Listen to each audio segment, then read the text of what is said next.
예배 시간 마치는 시간 조절을 위해서 우리 반주자께서 자체 조정을 해주셔서 감사합니다. 근데 우리가 지난주에 말씀드렸던 것처럼 성경에서 한 장으로서는 가장 긴 본문 말씀을 이제 계속 보게 되는데, 이 성경 말씀의 길이와 관련해서 여러 가지 교회 역사 속에 흥미로운 사실들이 많이 있습니다만, 어쩌면 여러분도 다른 곳에서 들어보셨을 만한 사례 중에 가장 대표적으로 조지 위샤트 여러 가지 발음은 좀 다르게 될 수 있는 것 같습니다만 1599년에서 1671년 사이에 에딘버러에서 비숍 주교로 활동을 했던 이 조지 위샤트라고 하는 분이 계신데, 찰스 1세와 찰스 2세의 통치 기간 동안에 여러 가지 정치적, 종교적 상황 가운데 이분이 사형 선고를 받게 됩니다.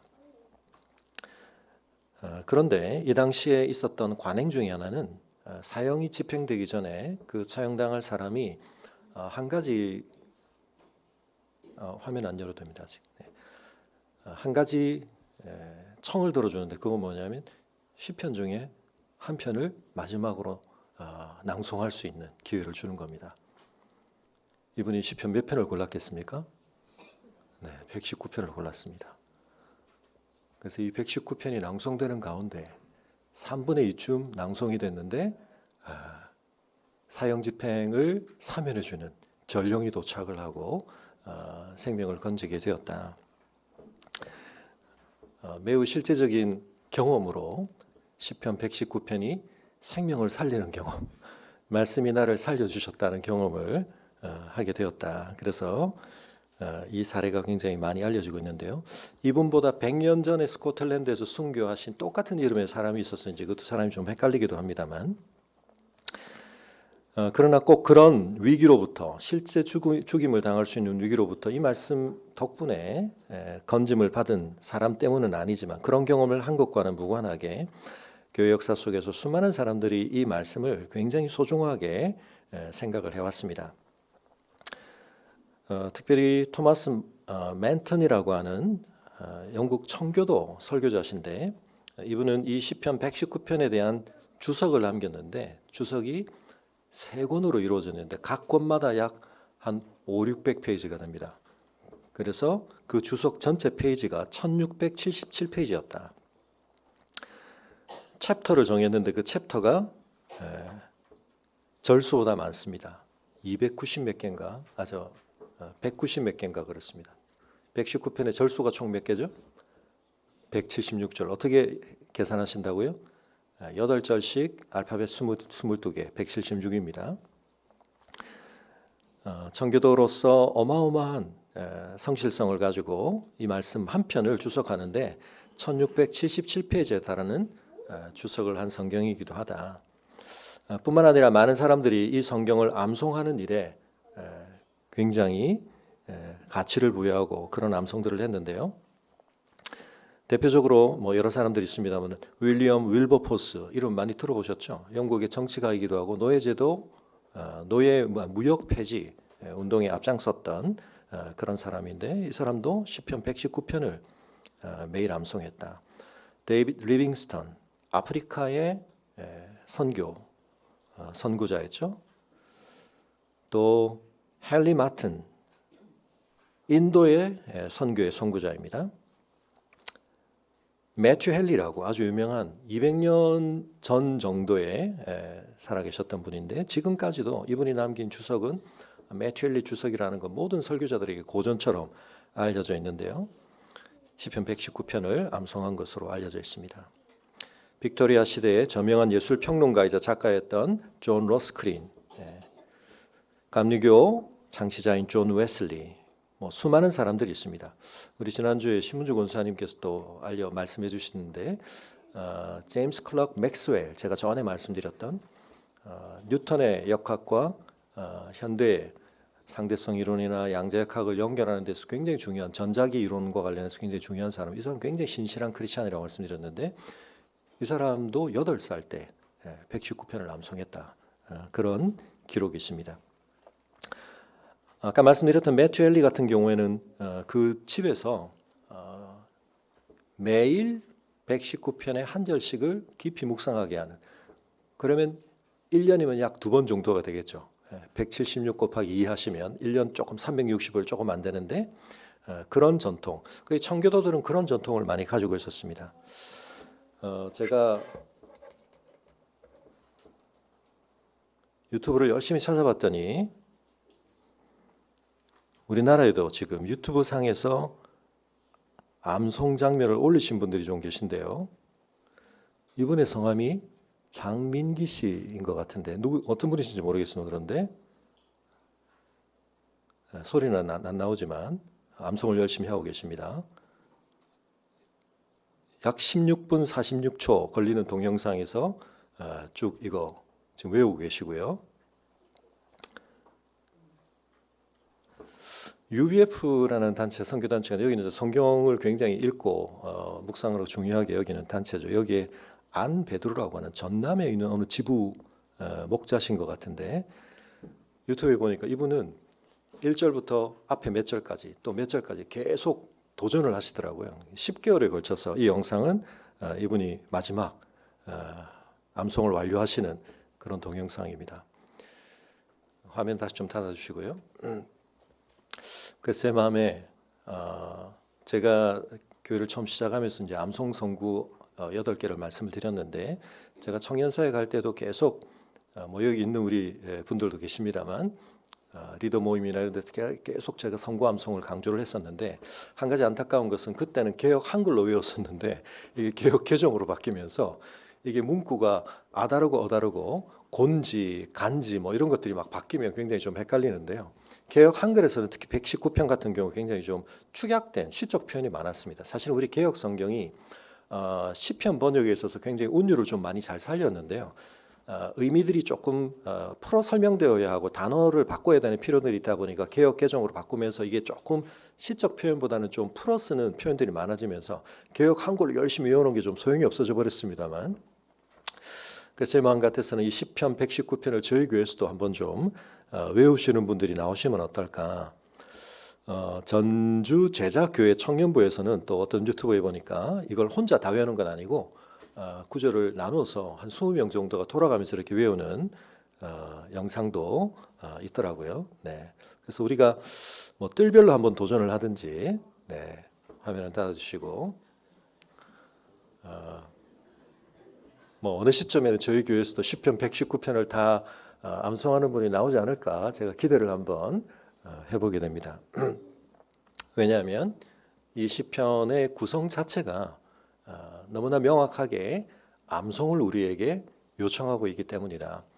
물론 우리가 앞에서 봤던 출애굽 할례를 앞뒤로 111편, 112편도 이런 유사한 형태였지만 시편에만 있는 건 아닙니다. 사실 그런 이제 다른 성경 안에 있지만 시적인 표현 가운데 이런 구절들은 굉장히 중요함을 강조하는 거죠. 예레미야 애가가 3장에서 예레미야 애가의 마지막이 이걸로 구성되어 있고 잠언의 제일 마지막에 뭐가 있습니까? 현숙한 여인에 대한 그 잠언의 결론이 이 알파벳 C로 되어 있습니다. 그래서 이제 이런 구성들은 이 모든 것들을 집약시켰을 때 이 내용들은 정말 꼭 알아야 한다, 마음에 새겨야 한다, 그런 뜻을 담고 있다고 볼 수 있겠는데요. 지난주에 우리가 총서론적으로 말씀을 드리면서 그래서 이 시가 구성에 있어서 8절씩 알파벳을 가지고 22개의 일종의 연으로 나눠져 있는데 또 이 시 전체에서 결국 하나님의 말씀을 표현하는 가장 대표적으로 조금 더 추가적으로 다른 것들도 있지만 반복되는 표현 중에는 8개의 단어가 있다라고 말씀을 드렸습니다. 근데 이 8개의 단어가 각 8개로 구성되어 있는 각 절의 어떤 그 구성에 있어서 최소 6개에서 8개씩이 계속 반복적으로 사용이 됩니다. 이 8개의 단어가 하나님의 말씀을 다르게 칭하는, 뉘앙스가 조금씩 다르게 하고 의미를 조금 다르게 우리가 생각할 수 있는 뭐 율례, 판단, 증거, 법도, 규례 뭐 이런 표현들이 우리 번역상에는 좀 아쉽습니다. 우리 번역상에는 다른 말을 같은 말로 번역하기도 하고 같은 말을 다르게 번역하기도 했기 때문에 이 개수가 정확하지는 않은데, 그러나 이 8절씩으로 나누어지는 이 8절 안에 최소 6개 또는 8개가 교차적으로 계속 사용이 된다. 이런 구성을 통해서 하나님의 말씀이 얼마나 우리에게 완전한 것인가, 온전한 것인가, 그것을 증거하고 있다. 그래서 한번 이 시편은 정말 우리가 좀 힘들지만, 그리고 우리에게는 그 구성의 특징이 번역을 통해서 좀 드러나지 않기 때문에 암송에 어려움이 있지만, 한번 암송해 보는 것을 도전하시는 것 추천을 좀 드립니다. 그리고 부수적인 효과로서 이런 전체의 글을 외우는 연습을 하실 때 우리의 뇌 건강에 상당한 도움이 된다는 연구는 굉장히 많이 이루어져 있다. 여러분에게 곁들여 설명을 좀 드리는데요. 근데 이 시편 전체를 관통하는 데 있어서 굉장히 중요한 어떤 심상, 메타포가 있다. 그게 뭐라고 그랬습니까? 우리의 삶을, 우리의 인생을 뭐에 비유한다고요? 네, 길. 이건 꼭 이 시편뿐만 아니라 우리의 삶에 굉장히 익숙한, 그건 비유라고까지 우리가 이제 생각할 필요가 없을 정도로 우리에게 익숙한 것인데, 이 시편 속에서 우리 인생에 대해서 길이라고 하는 것을 굉장히 중요하게 강조를 하고 있다. 그래서 여러분, 길이라고 하는 게 뭡니까? 너무 익숙하게 쓰니까 길이라는 걸 우리가 생각을 잘 못 해보게 됩니다만, 길에는 어떤 도달하고자 하는 목표, 지향점이라고 하는 것이 전제가 되어 있고, 그것에 이르는 데 있어서 그 경로가 우리에게 좀 그 목적지에 도달할 것을 보증해 준다는 그런 경로라는 측면과 더불어서 그것은 우리에게 좀 더 안전한 경로로서, 또 조금은 다듬어져 있거나 우리가 그 길을 행하는 데 있어서 좀 편안한 그런 경로, 그리고 가능하면 그것은 우리에게 그 도달을 조금 더 빠르게 보장해 주는 이런 경로라는 의미들을 가지고 있는데요. 우리의 삶을 통하여서 우리가 경험하는 것들이 쌓여서 우리가 어딘가에 도달해야 한다. 어딘가를 지향해야 한다. 그런데 그것이 사실은 꽤 쉽지는 않지만 우리가 어떤 길을 올바르게 찾게 될 때, 길 위에 서게 될 때 그것을 올바르게 누릴 수 있다는 것인데, 어디에 도달하는 것인가? 먼저 선언하기는 복을 이야기했습니다. 우리의 번역상으로는 행위가 온전하여 이렇게 시작을 하지만 원어로 보면 복이 있다라는 선언이 제일 먼저 나오고, 이것은 시편 전체를 시작할 때와 똑같은 강조점이라는 말씀을 드렸죠. 시편 1편과 2편이 이 시편 전체를 시작하면서 우리의 관심을 어디에 모읍니까? 복되다. 누가 복된가? 예수님께서 산상수훈에서 가르침을 시작하실 때도 예수님이 똑같은 방식을 쓰셨습니다. 누가 복된 자인가? 우리 암송 선고에 되어 있죠. 왜냐하면 이건 우리가 그 내용을 뭐라고 규정하건 관계없이 다 관심이 있기 때문에 행복해지려고 하고 복에 관심이 있습니다. 근데 문제는 우리가 참복을 알지 못하고 그 참복에 이르는 길을 제대로 분별하지 못하기 때문인데요. 그래서 시편 1편도 잘 생각해 보시면 먼저는 아니다라는 부정을 통해서 그 복에 대하여 우리의 추구를 교정하고 있는데요. 뭐가 나옵니까? 악인의 꾀를 쫓아 따르고, 그 다음 죄인의 길에 서고, 그 다음에 오만한 자의 자리에 앉고, 거꾸로 하면 좌리팽 뭐 이렇게 이제 말씀을 하시는 분들도 계시는데, 행동의 역동성으로 보면 뭔가가 축소되어 가는 것 같지만 막 따라가다가 섰다가 앉는 거지만, 이게 이제 점점점 악이 깊어지는 단계를 묘사한다고 말씀을 드렸습니다. 근데 거꾸로 이제 우리는 죄의 자리에 버티고 앉아 있다가, 분별력 없이 앉아 있다가 우리가 이제 일어서야 되고, 그리고 우리가 올바른 방향으로 이제 움직여 가야 되는 거죠. 그렇게 하는 데 있어서 결국 길이 뭐라고요? 하나님의 말씀이다. 왜 그러냐면 하나님께서 말씀으로 이 천지를 창조하셨기 때문입니다. 그래서 이 세상 속에는 사실은 하나님의 말씀이 깃들어져 있고, 이 세상을 형성하는 원리와 가장 중요하게는 질서라고 하는 것이 말씀을 통해 성립되는 것입니다. 제가 질서라는 개념도 일반화시키면 구별이라고 자주 말씀을 드렸는데요. 질서, 연력학 제2법칙하고 구별되는 거. 질서의 반대 무질서, 균질해진다, 같아져 버린다, 섞여 버린다. 그래서 썩음이라는 말을 섞임이라는 말하고 좀 유사하게 일반화시켜서 말할 수 있습니다. 썩는다, 뭔가가 이제 균질해진다, 질서가 무너진다, 이런 뜻입니다. 그런데 여러분, 이 구별이라고 하는 것을 하나님께서 이루어 가시되 뭇과 물이, 하늘과 땅이 이러저러한 것들이 계속 뭔가가 구별되어지는 질서는 그냥 생기는 게 아니라 하나님의 에너지와 우리로 말하면 정보 이런 것들이 투입되어야만 질서가 생기는 것이다. 그중에 굉장히 중요한 질서는 선과 악의 구별입니다. 그런데 하나님께서 하시는 구별을 우리가 무시하고 내가 그 구별을 판가름하고 그것을 주장하는 주체가 되려고 하는 것이 죄의 본질입니다. 그렇게 되는 데는 하나님의 선하신 의도와 하나님의 주권을 우리가 제대로 깨닫지 못하거나 인정하지 못하는 것이 담겨 있는 것입니다. 그러나 우리가 그것을 제대로 깨닫는다면 우리의 삶에서 마땅히 나타나야 할 모습은 뭐냐? 이 세상을 만드신, 그 만드셨다라고 말할 때 굉장히 중요한 건 이 세상에 하나님께서 뜻하심을 따라 목적을 따라 부여하신 질서를 올바르게 우리가 분별하고 그것을 따르는 것인데 그건 우리의 삶에서 가장 보편화되었을 때 길로 나타나는 것입니다. 막 수풀이 오가져 있는데 길이라는 건 구별되어 있는 겁니다. 그 혼돈스러운 상황 속에서 우리가 구별할 수 있는 어떤 길, 그것이 하나님의 말씀이다. 말씀으로 지어진 이 세상 속에 하나님의 말씀이 우리에게 가장 중요한 구별을 가지고 우리의 삶의 목적을 보여주며 선악에 대한 분별력을 주며 하나님의 질서를 우리가 올바로 따라가게 되는데 그렇게 살면 우리의 삶에 뭐가 주어진다고요? 참된 복이 주어진다는 것입니다. 그런데 그 길을 분별하지 못하고 그 길을 벗어나거나 또는 그 길을 가지 않게 될 때 우리의 삶에 여러 가지 어려움들이 발생하는 것입니다. 또는 반대로 세상은 그걸 길이라고 말하지만 하나님 앞에서는 그게 합당한 길이 아닌 경우들이 있습니다.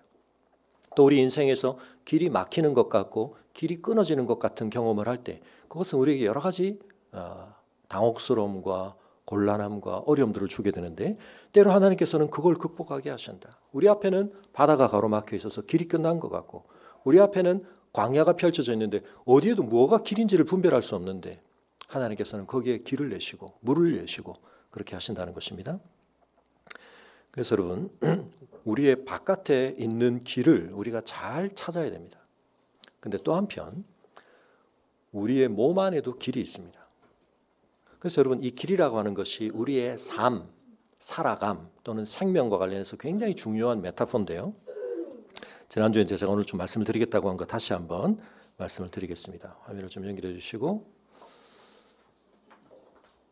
이분이 혼자 한 게 아닙니다. 이분이 포함된 사실은 프린스턴 대학의 플라이와이어라고 하는 컨소시엄 전 세계에서 참여한 근데 이분이 굉장히 중요한 역할을 같이 했는데요. 승현준이라고 하는 세바스찬 승이라고 하는 한국계 미국인입니다.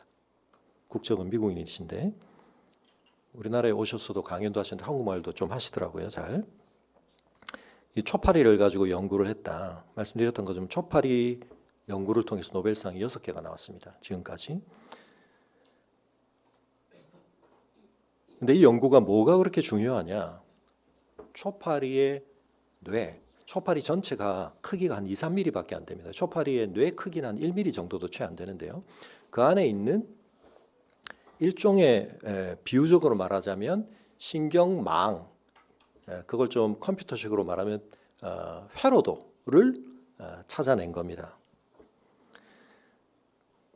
이 지도를 찾아냄을 통하여서 어떤 의미에서는 매우 복잡한 인간의 뇌를 이해해 갈 수 있는 새로운 단계가 이제 마련된 것인데요. 그 전에는 사실은 지금으로부터 거의 뭐 한 40년 전에 예쁜 꼬마 선충이라고 여기는 뉴런이 302개. 근데 그러다가 작년에 밝혀낸 게 초파리 애벌레를 가지고 거기는 한 3,000개. 근데 여기서 이제 증폭이 확 일어난 거죠. 거의 한 14만 개 되는 뉴런. 이 14만 개의 뉴런이 각기 접합을 하면서 만들어내는 시냅스 연결은 그렇게 되면 5,450만 개로 엄청나게 증폭이 됩니다. 여러분 초파리의 뇌가 저 밑에 제 얼굴을 같이 띄우고 있죠. PIP로. 네.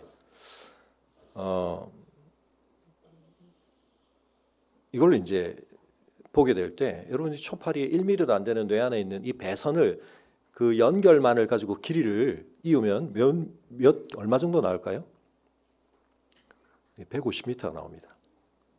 복잡하게 연결되어 있는 그 연결 하나하나를 다 일렬로 세우면 1mm 안에. 근데 우리 인간의 뇌가 그 초파리 뇌보다 100만 배가 더 복잡하고 크거든요. 그 연결의 길이가 얼마가 될지.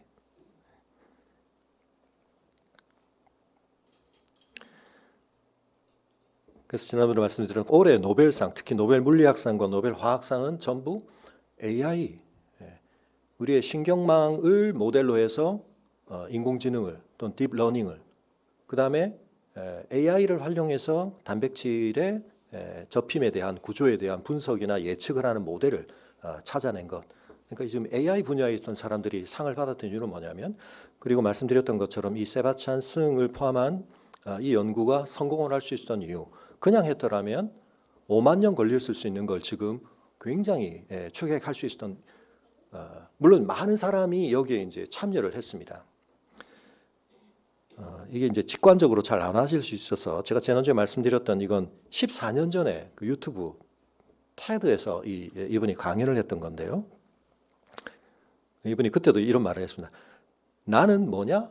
나를 정의할 때 나는 일종의, 이게 이제 커넥텀이라고 이제 명칭한 것이 일종의 우리의 신경망의 회로도를 얘기한다고 보시면 됩니다. 이게 이제 예쁜 꼬마 선충입니다. 굉장히 단순한 형태지만 80년대는 이런 정도로 이제 분석을 했었는데 연결을 막 찾은 겁니다. 배선도를.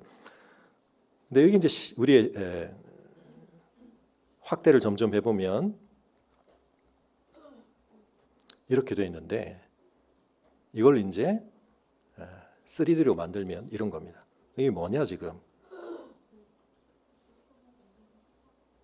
여기에 이제 색깔을 입혀서 지금 한 거는 이번에 한 거는 어떻게 된 거냐면, 이걸 약 40나노미터, 1나노미터가 10억분의 1미터죠. 40나노미터 두께로 이걸 써는 겁니다. 단면을 잘라서 층층마다 사진을 찍는 겁니다. 그런 기술은 이제 예전에도 있었는데, 문제는 그렇게 해서 찍은 사진이 초파리 뇌를 재구성하는데 2100만 장이 나오는데, 이걸 이제 합성하는데 AI가 필요한 겁니다. 그렇게 되면 어떻게 되는가? 이거는 이제 이미 예전에 하던 기술입니다. 이런 이제 구성이 되는 거죠. 뉴런들이 이렇게 3D로 이제 보여집니다. 이런 것들이 이 안에 엉켜 있습니다. 색깔을 칠하고 각각이 이렇게 다양한 접점들을 만들면서 엉겨 붙어서 이렇게 이제 큐브 형태로 잘라냈지만, 이게 크기가 얼마나냐면 이 정도입니다. 밑에 있는 거. 그럼 조금 전에 보셨던 사진이 지금 이 부분으로 들어가는데, 이 뇌는 쥐의 뇌입니다. 쥐 뇌는 또 사람의 뇌와 비하면 이 정도밖에 안 됩니다. 그래서 여러분 잠깐 화면 닫아주시고, 이제 이런 방식을 통해서 적어도 이제 초파리 하나의 뇌 속에 있는 뉴런들이 어떻게 복잡하게 엉켜 있지만 그 연결들이 회로도로서 확인이 되는가, 이걸 이제 배선도를 찾아낸 겁니다. 물론 이제 그걸 통해서 알아내야 될 것들은 굉장히 많죠. 근데 여러분, 요즘은 이제 뇌가 굉장히 중요해졌는데, 우리 뇌 안에도 결국 뭐가 있습니까? 길이 있는 겁니다. 뭐가 그 길을 통해서 왔다 갔다 하죠? 전기적, 화학적 신호들이 왔다 갔다 합니다. 이 길이 어떻게 형성되어 있느냐라고 하는 것을 통해서 사실은 우리의 굉장히 많은 것들이 설명되기도 하고 예측되기도 한다. 먼저 오늘날은 그렇게까지 얘기하는데요.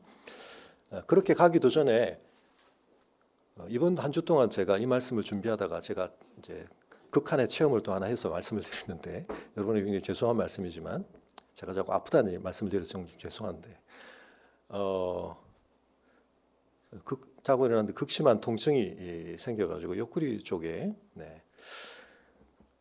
제가 작년에 딱 요맘때입니다. 11월 20일에 제가 응급실을 한번 찾아간 적이 있는데, 그때는 이 비슷한 통증인데 이거보다는 조금 덜했는데, 하필이면 그때 제가 우리 교회, 제가 성함은 말씀드리지 않겠습니다. 병력은 개인사에 속하니까 이모, 지방에 계신 이모 집사님이 불과 얼마 전에 심근경색을 겪으셨다는 얘기를 이제 해주셨고, 저희 시찰에 속한 바로 근처에 있는 목사님 심근경색 겪으신 일을 제가 바로 듣던 중이어가지고 이게 뭐지? 이 통증이 정확하게 규명이 안 되는데, 일단은 늦으면 안 된다. 그래서 제가 서울대 응급실을 그때 갔던 거거든요. 갔더니 뭐 검사를 다 해봤는데 심근경색은 아니다. 그래서 우리 교회 주치이신 이은우 장로님을 통해서 유사하게 그게 이제 역류성 식도염일 수 있다. 그래서 약도 좀 주시고 일단 제가 물을 많이 마셨습니다. 근데 이번에 경험을 하고 보니까 그게 제가 주로 씨름했던 결석의 작은 약한 버전이 아니었나 하는 걸 좀 이번에 깨달았습니다.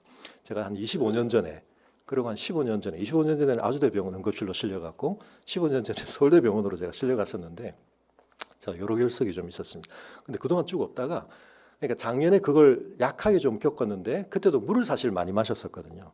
근데 이번에는 딱 느낌이 이건 완전히 결석이라는 생각이 확 들었습니다. 처음에는 막 좀 뻐근하고 이게 담이 왔나 하다가 이제 극심하게 통증이 오기 시작하는데 이번에는 이게 결석의 증상이 너무 분명하다는 생각이 들어서 여러분 그때가 되면 이게 막 체한 느낌도 들고 뭐 여러 가지가 있는데 어쨌든 물을 많이 마셔야 되겠다. 그래서 제가 물을 마시고 왜냐하면 제가 이전에 결석을 뭐 이렇게 깨는 기술도 있고 요즘 많이 되어서 우리 또 다른 이 집사님 최근에 수술하신 걸로 알고 있는데 근데 저는 사실은 결석이 좀 작아가지고 열심히 물을 마셔서 배출을 그때 했었거든요. 그래서 제가 그날 아침 너무 힘들지만 물로 승부를 봐야 된다. 그래서 제가 막 물을 벌컥벌컥 마시고 이게 막 체한테 돼가지고 제가 그런 적이 없면 죄송하지만 물을 막 뿜어내면서 토를 하면서도 제가 이제 물을 막 마셨는데 왜냐하면 이제 확신이 제가 있었기 때문입니다.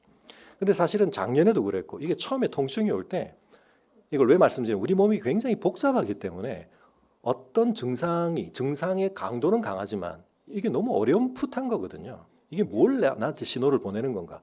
이게 뭐 심근경색의 증상인지 역류성 식도염의 증상인지 맹장이 터진 건지 뭐 여러 가지가 사실 우리에게 여러 가지가 있지만 그게 하나의 증상에 의해서 설명되기에 우리 몸이 너무 복잡한 겁니다. 근데 저는 전력이 있었기 때문에 이게 결석이 분명하구나. 그래서 이제 물을 열심히 마셨고 또 하나 제가 도움을 받을 수 있어서 15년, 25년 전과 좀 달라진 건 그 사이 제가 뭘 했습니까? 통증이 올 때는 호흡.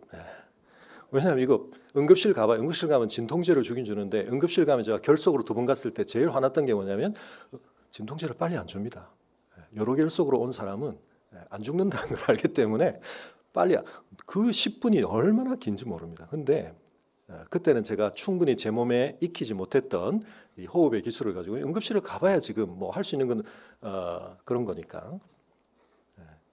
그래서 여러분 그 출산의 고통 못지않게 참 죄송하지만 출산을 경험하지 못한 저로서 굉장히 죄송하지만 결석이 그 비슷한 통증으로 들어가긴 합니다. 그래서 그 출산 때도 결국 그 라마즈 호흡이라는 걸 하죠. 히히후 그게 2번 들이마시고 1번 내쉬는 건데 제가 많은 분들에게 추천을 드렸던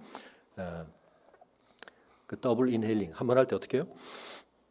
마지막에 한 번 더 당겨야 됩니다. 그리고 내쉬는 이제 그 호흡을 이제 열심히 해서 이완을 하고 굉장히 좀 힘들었습니다. 그리고는 결석이 좀 맞았다고 생각되는 게 이제 이 돌이 좀 내려가는 느낌들이 이제 아래쪽으로 점점 옵니다. 그래서 이제 극심한 통증은 좀 이제 면하고 뭐 이렇게 돼서 지금 관리를 좀 하고 있는데요. 저희 몸에 엄청난 우리가 자각하지 못하지만 피의 순환이라든지 여러 몸의 순환계들이 작동되는 가운데 어떻게 보면 작은 관들 하나인데 어딘가가 막혔을 때 여러분 우리가 잘 모르지만 내 몸에서 지금 모든 것들이 별 문제 없이 흐름이 이어지고 그 길들을 통해서 흐름이 이어지기 때문에 별 통증도 없이 원활하게 지내시지만 어딘가 하나가 저처럼 잘못 막히면 극심한 통증과 더불어서 다른 걸 아무것도 할 수가 없습니다. 근데 여러분 이게 뇌로 갔을 때 심각한 거죠. 혈류 흐름이 이제 그렇게 되면 더 심각하지만 그러나 결국 이 신경 전달과 관련된 정기적 화학적 연결이 그 길들을 통해서 원활하게 잘 되지 않을 때 여러 가지 심각한 문제가 생기는 겁니다. 그래서 이번에 이런 연구가 굉장히 빛을 비춰주는 것은 알츠하이머라는 것을 비롯하여 온갖 뇌질환과 관련된 것들에 대해서 뭔가 우리가 이제 어렴풋하게 짚는 정도가 아니라 여러분 이번에 초파리 이 연구를 통해서 뇌세포 유형을 8,453개인가 알아냈는데 지금까지 몰랐던 4,500개, 4,500 몇십 개를 새로 알아낸 겁니다. 근데 우리 인간의 뇌에 대해서 지금까지 우리가 알고 있는 유형이 3,300개밖에 안 됩니다. 인간 뇌는 훨씬 더 복잡한데 연구하기가 사실은 훨씬 쉽지 않기 때문에 우리가 지금 초파리에 대해서 이 정도 알아냈지만 인간에 대해 뇌에 대해서 사실은 뭘 많이 알았다고 하지만 얼마나 엄청난 걸 모르는가 그걸 한번 좀 느껴보셔야 됩니다. 다시 한번 화면을 좀 연결해 주시면 간단하게 그려져 있지만 결국 이제 이런 연결들이 고정되어 있는 게 아닙니다. 어떤 연결들은 강화가 되기도 하고 사라지기도 하고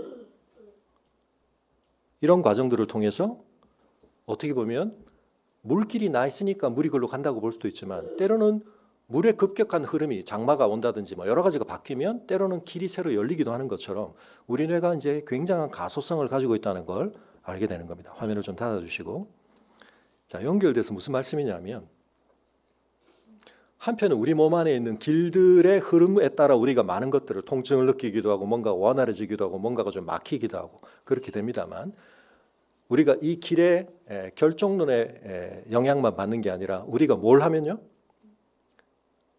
어떤 활동을 하면, 특히 운동을 하면 이런 것들의 상당한 새로운 길이 형성되기도 하고 변화되기도 합니다. 근데 이거는 물리적인 운동만이 아니라 우리 인지적인 어떤 사고의 패턴, 우리의 습관, 이런 것들을 계속 훈련을 어떻게 하느냐, 어느 방향으로 우리가 계속 이 지도를 활성화해 가느냐, 회로의 어떤 부분을 더 많이 쓰고 어떤 쪽에 우리가 더 주의를 기울이냐, 이런 것들에 따라서 굉장히 많은 게 바뀝니다. 그래서 여러분, 말씀을 읽고 말씀을 외우는 게 어마어마하게 여러분의 많은 걸 바꿀 수 있습니다. 내 생각의 흐름이 어디로 갈 건가, 내가 어디에 에너지를 쓰는가. 그래서 아이들에게 어떤 특별히 몸을 움직이는 운동 습관 같은 것도 그래서 굉장히 중요한 거죠. 그래서 여러분, 예전에 우리가 어렴풋하게 알던 것들을 굉장히 많이 밝혀내고 있는데, 제가 여러분들 몇 분들에게 말씀드렸지만 마이오카인이라고 하는 것들에 대해서, 예전에 우리가 운동이 중요하다, 효능은 알았는데 이제는 굉장히 많은 분석을 통해서 근육이 수축하고 운동을 할 때 거기서 형성되는 단백질들이 결국 우리 몸의 호르몬이라고 하는 것이 내 분비샘에서만 나오는 게 아니고 이제는 단백질이 어떤 역할들을 할 때 호르몬과 같은 역할을 한다. 그래서 우리가 환경 호르몬이라는 얘기를 하는 겁니다. 환경 속에서 들어온 어떤 것이 우리 몸 안에서 잘 분별이 안 됐을 때 얘가 호르몬과 같은 역할을 해버리는 겁니다. 환경으로부터 우리가 그런 영향을 받는 거죠. 그런 것처럼 운동을 할 때 우리에게서 나오는 그런 일군의 단백질들이 호르몬과 같은 역할을 하는데, 이게 마이오카인, 요즘 이런 걸 가지고 굉장히 많은 곳에서 아마 앞으로 더 들으시게 될 겁니다. 그러니까 운동을 하는 사람과 그렇지 않은 사람 많은 게 차이가 생깁니다. 그런 단백질이 계속 몸에서 좋은 호르몬의 역할을 하는 어떤 것들이 운동을 할 때 나오는데, 여러분, 제가 이런 설명을 길게 드리는 이유는 뭘까요? 가던 대로만 가는 길이 나에게 정말 복이 되는 길인가, 내 생명에 참된 길인가에 대해서, 이미 나에게 형성된 습관이 내 삶을 하나님의 복으로 이끄는 것인가 아닌가에 대해서 사실은 우리가 검토를 해봐야 됩니다. 그래서 정말 하나님의 말씀을 따라 산 사람들의 삶의 결과에 대해서 우리가 잘 검증해 볼 필요가 있습니다. 문제는 뭐냐면, 근데 그렇게 산 사람이 그렇게 많지 않기 때문에 자칫 우리가 통계에 대해서 잘못된 오류가 있는 해석을 할 가능성이 많습니다. 정말 중요한 건, 많은 사람들이 그냥 대충 그렇게 살아. 여러분, 내 삶에 대해서, 유일무이한 내 삶에 대해서 우리가 그런 태도를 가질 것이 아니라 한 번뿐인 내 삶을, 유한하지만 내 삶의 최선을, 최고의 복을 우리가 구하며 살아야 하는 겁니다. 근데 그것에 대해서 많은 사람들이 살면 나오는 통계가 있겠지. 여러분, 그 통계 속에는 정말 중요한 하나님의 진리가 반영된 통계들이 빠져있는 경우들이 많습니다.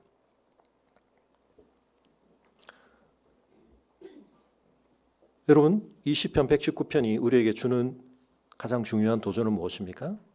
이것이 온 세상을 말씀으로 창조하신 하나님께서 우리에게 복이라고 말씀하시는 길이다. 이렇게 사는 것이 제대로 사는 길이라고 말씀을 하시는 것입니다.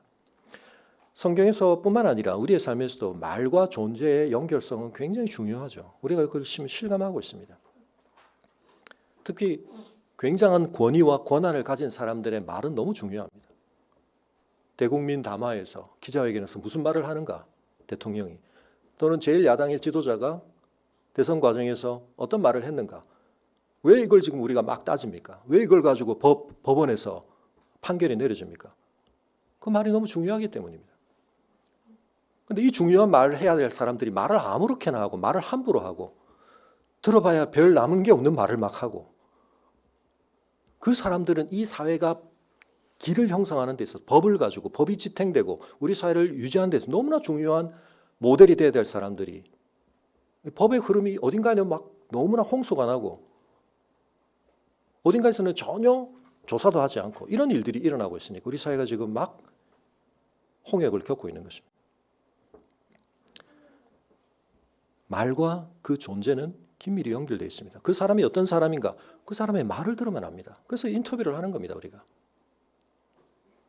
여러분 정말 앞으로는 이제 AI가 여러분 검증할 가능성이 많아집니다. 이제 시험을 일괄적으로 수능 이렇게 다 보는 게 아니고 이제 어쩌면 초고도로 발달한 AI가 면접을 할 가능성이 저는 높다고 생각합니다. 그래서 예전에 친 시험 성적 하나 가지고 이 사람의 전체 평생을 그 사람의 능력을 평가하는 게 아니라 시시때때로 시기마다 어떤 역할마다 딱 준비된 최선의 AI가 여러분을 면접할 가능성이 많습니다. 그리고 딱 대화해보면 다 나옵니다. 이 사람이 어떤 역량을 가지고 있는가, 어떤 정보를 소유하고 있는가, 어떤 정보 처리 능력이 있는가, 앞으로 어떤 새로운 가능성이 있는가. 저는 이제 앞으로 이렇게 되면 교육이 엄청나게 아마 바뀔 겁니다. 한 번 시험 가지고 평생 울고 먹는 이런 일이 이제 없어질 겁니다. 저도 제가 한 30년 청년들을 만나고 청년사역을 했기 때문에 만나보면 저는 그런 걸 많이 느낍니다. 굿윌 헌팅처럼 이 친구 되게 가지고 있는 게 많다. 근데 그게 아직 증명이 되지 않았거나 입증이 되지 않은 그런 친구들을 만날 때 보석을 보는 것 같죠. 많은 사람들이 인정할 만한 결과값이 없다고 해서 그 사람이 능력이 없는 게 아니거든요. 말을 해보면 압니다. 이 친구가 어떤 사고체계를 가지고 있거나 어떤 내면의 어떤 가치관을 형성하고 있거나 조금 대화해보면 판가름이 됩니다. 그 사람의 말이 그 사람의 존재와 긴밀히 관련돼. 왜 그러냐면 우리를 창조하신 하나님께서 그런 분이기 때문입니다. 그래서 우리가 하나님을 아는 길은 어디 있죠? 그분이 하신 말씀에 있는 겁니다. 그분이 직접 우리에게 자신을 드러내신 말씀을 제외하고 우리가 다른 걸 통해서 하나님께 도달하리라, 하나님을 알아가리라, 그런 건 이단을 낳거나 우상숭배를 낳게 된다. 성경은 그걸 얘기하는 겁니다. 하나님께서 친히 우리에게 말씀을 해 주셨습니다. 그걸 존중해야 됩니다. 그래서 오늘도 사실은 시편 119편의 큰 서론과 같은 건데, 여러분 우리가 계속 앞서 이 시편들을 묵상할 때 예수 그리스도 중심으로 묵상을 해야 된다. 그래서 6월절을 중심으로 한 출애굽 할렐의 마지막 118편이 절정이었지만 신약에서 그걸 전부 예수님의 사역과 관련하여 중요하게 인용하고 있는 내용들. 그래서 예수님이 결국 그것의 중요한 본질이시다. 119편도 마찬가지입니다. 어떻게 이해를 해야 될까요? 이것은 역시 예수 그리스도의 노래입니다. 어떤 의미에서 그러냐? 여러 가지 차원이 있지만 이 노래를 진심으로 자기 노래로 주장할 수 있는 사람은 사실은 다윗도 아닙니다. 예수님 자신만이 그러실 수가 있습니다. 우리가 그런 내용을 계속 보게 될 겁니다. 그러나 또 한편은 이 노래 자체가 진정한 생명의 말씀 되신 예수님에 대한 칭송이라고 볼 수도 있습니다. 그분의 풍성하심, 그분의 온전하심에 대한. 그래서 예수님을 하나님의 요한복음 1장이 뭐라고 말합니까? 그분은 영원토록 하나님과 함께 계셨던 하나님이시지만 하나님의 말씀이다. 그리고 그 말씀은 우리에게 우리가 본 적 없는 아버지를, 하나님을 나타낸다. 그래서 나를 본 자는 아버지를 보았다. 여러분, 그리고 예수님께서 우리에게 뭐라고 말씀하십니까? 너희가 나를 사랑하는지 아닌지를 뭐로 아신다고요? 내 말을 듣고 지키는지 아닌지를 여부를 보고. 우리 사람끼리도 마찬가지죠. 나 당신을 굉장히 존중합니다. 나 당신을 굉장히 가치 있게 인정합니다. 근데 그 사람이 무슨 말을 했는지 기억지도 않고 한 말을 제대로 반영하지도 않고, 그건 그 사람이 한 말과 실제가 다른 거죠. 제가 가끔 깜짝깜짝 놀랄 때가 있습니다. 목사님 그때 이렇게 설교하셨잖아요 하면서 내가 그런 설교를 했었나 싶은데 그 말씀이 목사님 그때 상담할 때 저한테 이런 말씀을 해주셨는데 내가 그런 말을 했었나 싶기도 하고, 근데 그 말을 굉장히 중요하게 여기는 분들이 계실 때 내가 앞으로 말을 좀 더 조심해야 되겠구나. 그리고 때로는 제가 그 순간에 굉장히 집중해서 제가 미리 준비한 말을 한 게 아니라 그 얘기를 듣다가 제가 이제 어떤 말을 하게 되는데 그건 저도 사실은 기억을 못할 때가 있습니다. 근데 그 말을 소중하게 기억하시고 그걸 반영해 주시면 그분이 저한테 어떤 분으로 여겨질까요? 제 말을 존중해 주시는 분은 저도 굉장히 존중하게 됩니다. 저로부터 10년 이상 설교를 들으셨는데 무슨 설교를 듣는지 저에게는 남은 것이 없습니다. 이렇게 하시면 저와 여러분의 관계가 사실은 긴밀하게 그렇게 연결되고 있는 건 아니죠. 매년 한 번씩 우리가 통독을 하는데 이 말씀이 그냥 통과되어 버리고 말면 안 된다는 거죠. 피가 그냥 우리 몸을 그냥 돌지 않습니다. 신경 전달 물질들이 정기적 화학적 신호가 그냥 지나가는 게 아닙니다. 그것들이 제대로 지나가고 그 길들을 통하여 뭔가가 나타날 때는 반드시 뭔가를 빚어내는 겁니다. 우리의 생명 현상과 관련해서, 우리의 삶에 필요한 어떤 것들과 관련해서. 우리가 삶에서 다니는 길들도 마찬가지고 우리가 어떤 길을 다니는가, 어떤 길에서 어떤 활동을 하는가, 그게 결국 우리의 삶을 빚어가는 것이고 우리의 삶에 영향을 미치는 겁니다. 우리의 밖에 있는 길이든 우리 몸 안에 있는 생리적인 길이든 심지어는 우리의 뇌 안에 있는 어떤 신경 전달의 길이든 더 중요하게는 영적인 길이 우리 안에서 형성되기도 하고 계속 작동을 하는 겁니다.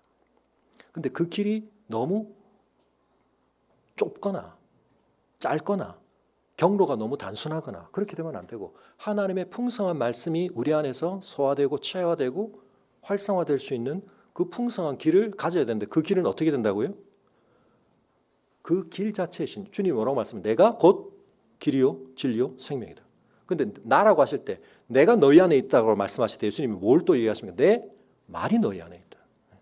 그래서 주님의 말씀을 계속해서 묵상하고 듣고 그것을 내 이해체계 속에 소화하고 정말 그러한 거 아닌가, 그 말씀에 뭔가 내가 저항이 생기면 그 저항을 빚어내는 내 가치관은 또 어떤 건가 탐색을 해보고, 그건 내가 어디서 들은 말이 그렇게 나를 또 신념을 강화시키고 있는가 따져보고, 그러는 과정에서 내 안에서 새로운 영적 회로도가 커넥텀이 생기는 겁니다. 그렇게 되면 여러분 같은 말씀을 읽지만 그 말씀이 나에게 가져다주는 활성화 정도가 너무너무 다릅니다. 호흡이 중요하다는 걸 제가 그렇게 말씀을 드렸지만 그냥 그런 줄 아시는 분과 여러분이 요로결석이 오기를 제가 기대하는 건 아닙니다만 극심한 통증이 몸으로든 마음으로 왔을 때 그걸 기억하고 어떤 친구들이 저한테 이제 그런 얘기를 목사님 그때 제가 목사님 하라는 호흡을 그냥 그것만 막 집중하고 했더니 고비를 넘겼어요. 네. 보람이 있죠. 제 말을 흘려듣지 마시기 바랍니다, 여러분. 네. 근데 여러분 정말 중요한 이 하나님의 말씀을 흘려듣지 마십시오. 이게 그냥 쑥 통과. 근데 물론 이제 그런 면도 있긴 합니다. 콩나무 시루에 물 붓기라고 하는 말이 굉장히 소용없다는 말로 우리에게 쓰이기도 하지만, 근데 잘 생각해 보면 콩나무는 그렇게 해서 자랍니다, 그죠? 그렇게라도 자랍니다. 그래서 내가 별로 현재 자각하는 뭐 효과가 없는 것 같지만 그래도 이렇게 주일에 들으시고 우리 아이들이 1시간 넘게 이렇게 막 고문당하는 것 같지만 여러분 일주일에 한 번씩 어디 가가지고 부모가 꼼짝 않고 앉아서 뭘 듣고 있는 걸 보는 것만으로도, 여러분 아까 제가 말씀드렸던 그 시편 119편을 외우게 아이들을 훈육했던 사람들 전부 그 부모들입니다. 어머니, 아버지 이런 사람들이. 그게 너무 중요하다는 걸 생각했기 때문에 아이들에게 그걸 같이 있다고 말하고 그걸 옆에서 같이 한 겁니다. 여러분 아이들이 뭐 지금 다 이해되는 게 없죠. 콩나무 시루에 물 붓듯이 가지만 우리 부모가 TV 보는 것보다 일주일에 한 번씩 어디 가가지고 꼿꼿한 자세로 앉아가지고 어쨌든 뭘 자꾸 듣더라. 굉장히 중요한 겁니다. 그리고 아이들이 안 듣는 것 같지만 그중에 어떤 거는 듣습니다. 이게 이제 남는 거죠. 가정에서도 마찬가지입니다. 부모와 함께 우리가 하나님 말씀같이 외우자. 또 말씀같이 읽자. 이런 것들을 통해서 너 말씀 읽고 있니? 잔소리와 간섭처럼 느껴지지만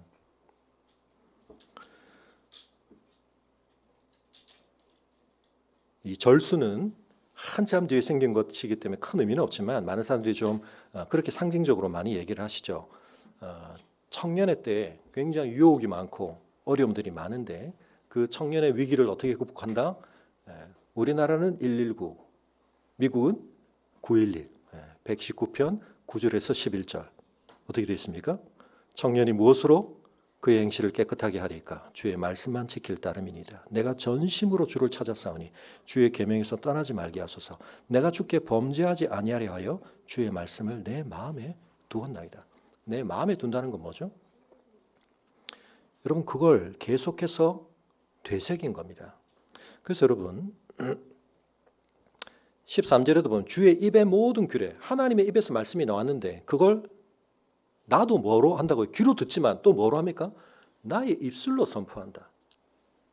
그리고 15절에도 보면 주의 법도를 작은 소리로 읊조리며, 이게 뭘까요?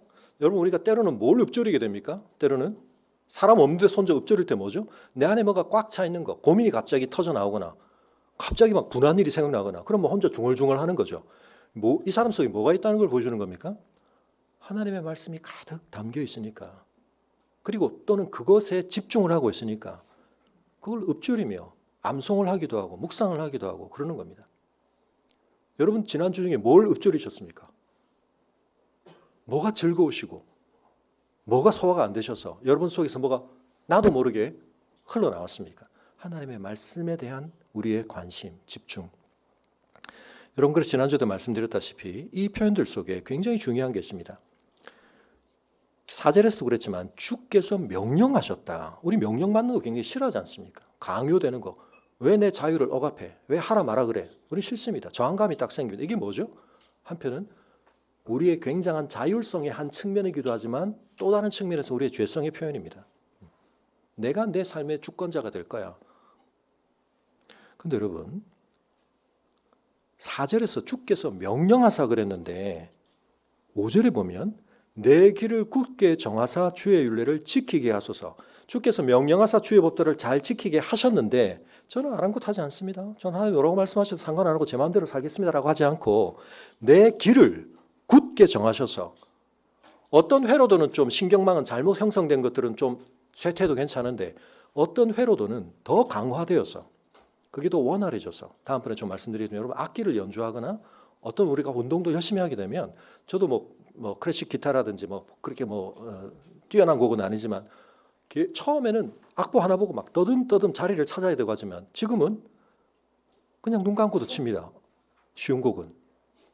다음에 한번 보여드릴까요, 여러분? 근데 그렇게 할 수 있는 이유는 뭐냐면, 근데 중간에 내가 이걸 좀 어떻게 치고 있지, 그럼 그 다음이 끊어집니다. 이게 그냥 습득이 된 겁니다. 그러니까 몸이 따라가는 겁니다. 뭐 오카리나도 그렇습니다. 네. 물놀이라고 하는. 네. 처음에 볼 때는 막 구멍 하나하나 찾아가지고 이랬는데 손이 어떻게 저렇게 빠를 수 있나?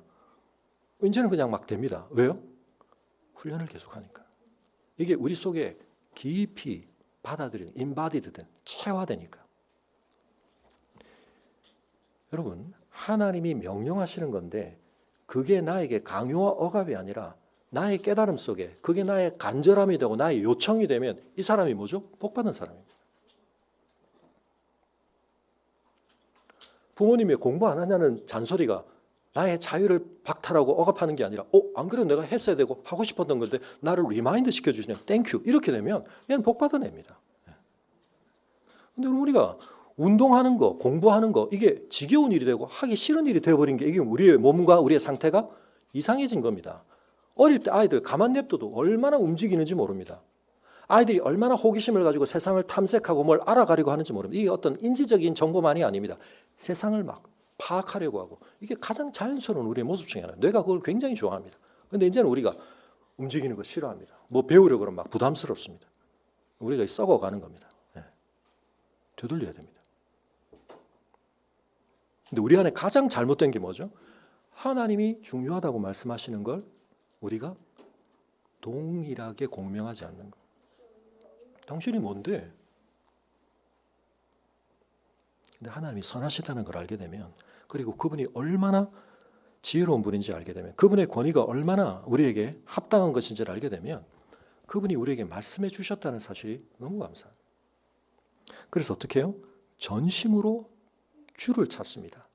주의 계명에서 저 이탈되지 않게, 떠나지 않게 해주십시오. 10절에 그렇게 말하는 겁니다.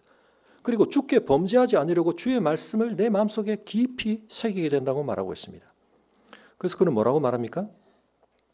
주의 모든 규례를 내 입술로 말하는데 내가 모든 재물을 즐거워함 같이 14절에 주의 증거들의 도를 즐거워하이다. 사실 이게 번역을 정확하게 말하면 모든 재물을 즐거워함 보다라고 오히려 번역을 해야 되는데, 그러나 어쨌든 우리가 현실에서 맛보는 좋음을, 하나님의 은혜 속에서 우리가 누리는 좋음에 대한 비교 속에서 어느 게 더 중요한가, 어느 게 더 큰가 제대로 된 판단을 하게 될 때 우리가 올바라지는 것입니다.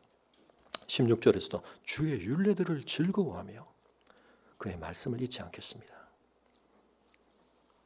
주의 종을 후대하여 살게 하소서. 그리하시면 주의 말씀을 지키리라. 항상 하나님의 선행적 은혜가 우리의 이런 선행을, 우리가 하나님 앞에 맺어야 할 선한 열매를 발동시키고 가동시키고 유지하게 하는 원천이 되는 겁니다. 다시 한번 말씀드리면 자녀들 양육하실 때 여러분 아이들에게 합당한 좋은 것에 대해서 많이 경험하게 하셔야 됩니다. 그리고 그 좋음을 판단해주고 이끌어주는 데서 부모가 올바른 역할을 잘 하시는 게 굉장히 중요합니다. 그래서 엄마 아빠가 나에게 좋은 존재라는 것이 먼저 깊이 받아들여지게 되면 아이들이 성장 과정에서 약간 고착이 일어나고 여러 가지 판단에 어려움이 생길 때도 부모를 믿으면서 한 걸음씩 가는 겁니다. 이게 나는 지금 너무 좋은데 저건 나 아직 경험을 못해서 좋은지 안 좋은지 모르겠는데 이거보다 이거 놓고 저걸 잡아. 지금 우리 강연이가 이제 뭐 뻥튀기 과자 중에서 5만 원 놓으라고 하면 놓을까요? 안 놓을까요? 제가 자주 보여드렸죠. 너무 스스럼 없이 꽉 쥐고 있던 한 개짜리 한 개가 아니었던 것 같아요. 2개쯤 되는 것 같은데 뻥튀기 과자 하나 주니까 쓱 놓고 그때는 귀엽죠. 지금 그러면 이제 부모가 걱정이 되죠. 그죠? 우리가 그렇고 사는 겁니다. 진짜 좋은 걸 움켜쥐려고 하지 않고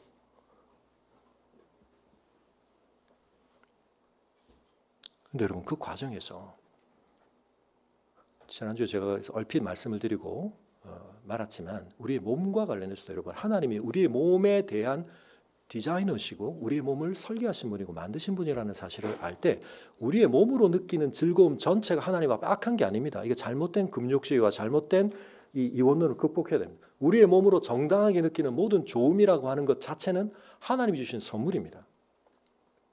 근데 그걸 하나님의 의도와 하나님의 세팅으로부터 벗어나게 하면 주의 도를 벗어나게 하면 문제가 되는 겁니다. 성을 추구하는 것이 그 쾌락이 그 자체로 악이 아닙니다, 여러분. 죄 짓기 전에 하나님이 우리에게 주신 소중한 선물이죠. 그 안에는 어마어마한 가치들이 담겨 있는 거예요. 그런데 그걸 서로의 배타적인 헌신 속에서 이루어야 할 그런 관계 안에서가 아니라 다른 곳에서 그 쾌락을 그 자체를 목적 삼아 추구하게 될 때 그게 변질되는 것이고 이게 썩는 것이고 우리를 썩게 만드는 게 되는 겁니다. 골칫거리가 되는 겁니다. 그래서 자녀들이 몸으로 느끼는 즐거움에 대해서 건강한 정당한 즐거움을 많이 경험하게 해주는 게 되게 중요해요. 그중에 굉장히 중요한 게 뭡니까? 자녀들 많이 안아주셔야 됩니다. 포옹해 주는 거. 내 존재에 안정감을 주고 여러분 이거 접촉을 할 때 내 몸의 경계선이 나에게 생기는 겁니다. 내가 누군지를 알게 되고 내가 내 안에 담기는 경험을 하고 그래서 뭐 저랑 상담을 하셨던 자녀 부모님 제가 거의 뭐 이거는 뭐 반복된 숙제처럼 말씀 자녀들 많이 안아주시라고 이제 너무 컸는데요. 그래도 안아주셔야 됩니다. 자 지금 잠깐 나왔을 때 자 옆에 자녀들 앉아 계신 분 꼭 안아주십시오. 자 지금 도망가지 말고 우리 자녀들 꽉 안아주세요. 잠깐 안고 말죠. 한 10초 이상 꽉 안아주고 뺨을 부비시면서 뽀뽀해 주시고 큰 자녀도 됐습니다. 하나님의 엘리야 어떻게 하셨다고요? 몸을 어루만지셨다고. 너무 중요한 겁니다. 내 눈을 열어서 주의 율법에서 놀라운 것을 보게 해주십시오. 여러분 하나님의 율법 속에 우리가 봐야 할 엄청난 것들이 너무 많습니다. 우리에게 감각이 열리지 않아서 그게 뭐가 좋을까? 근데 그 좋음을 경험해 봐야 그걸 더 찾게 되는 겁니다. 나는 땅에서 나그네가 되었사오니 이 땅에 있는 흐름에 있어서 자기는 이방인처럼 여겨집니다. 낯선 존재 같습니다.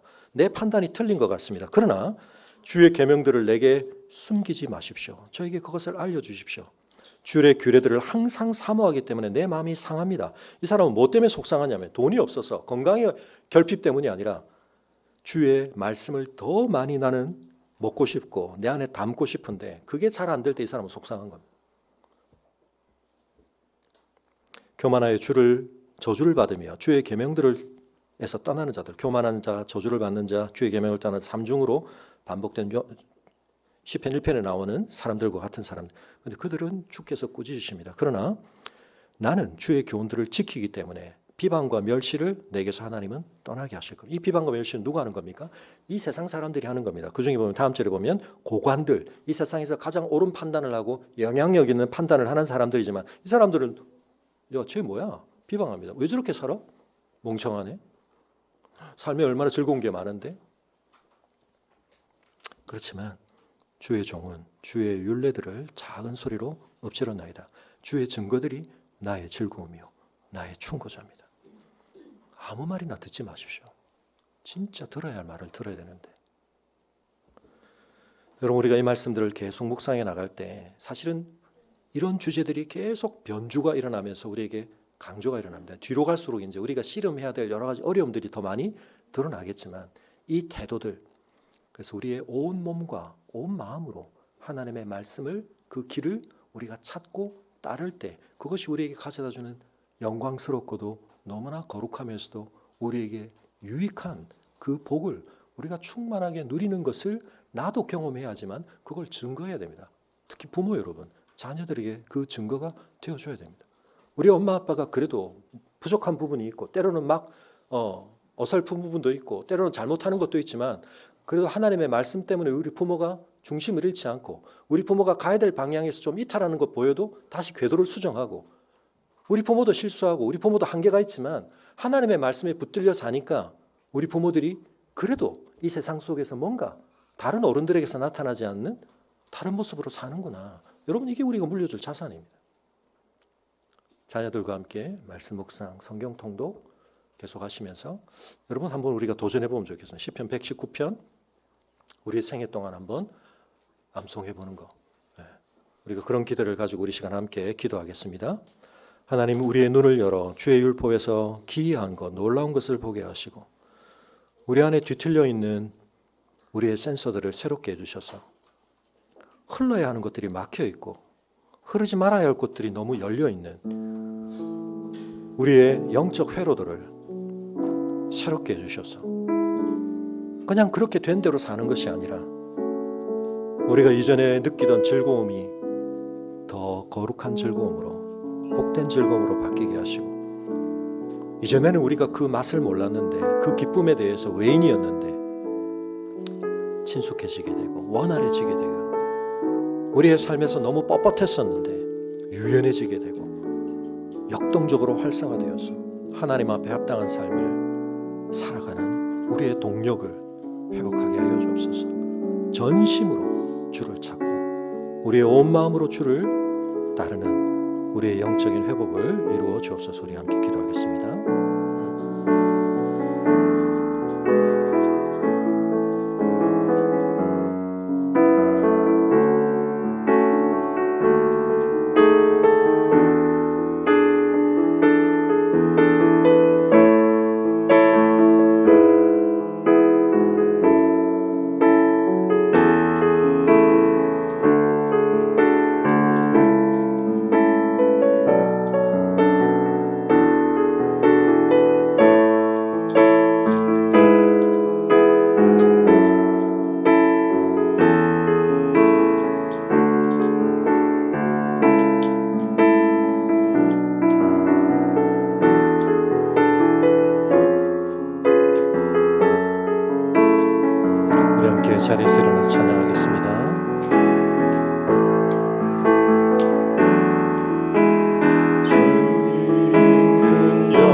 온 세상을 지혜와 권능으로 말씀으로 창조하시고 놀라운 질서들을 이루게 하셔서 저희의 존재가, 저희의 삶이 복되게 이루어질 수 있게 해주신 하나님의 선하신 뜻과 그 능력을 찬송합니다.